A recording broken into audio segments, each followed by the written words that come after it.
Matapos ang isang matagumpay na bypass operation ng otoridad, arestado ang isang lalaki sa Alitagtag, Batangas. Tinutukan niya ni Patrolman Joshua Cruz.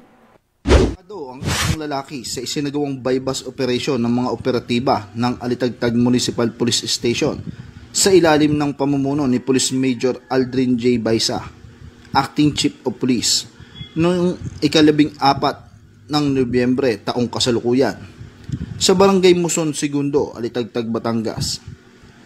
Nakuha sa pag-iingat ng sospek ang isang sachet ng hinihinalang shabu na nagkakahalaga ng nasa humigit kumulang 1,000 piso at 500 piso na bypass money at isang unit ng Redmi na cellphone. Sa pag-aresto sa sospek, binasyahan siya ng kanyang mga karapatan na naaayon sa batas. Ang naturang operasyon ay sinaksihan ng isang media practitioner at isang opisyal ng barangay na nakakasakop sa lugar ng operasyon.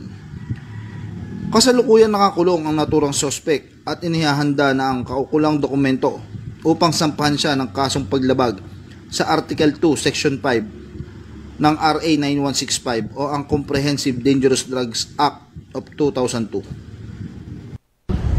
Mula dito sa Calabarzon, ako po ang inyong Police News Network Correspondent, Patrolman Joshua Cruz, alagad ng batas, tagataguyod ng Balitang Pulis.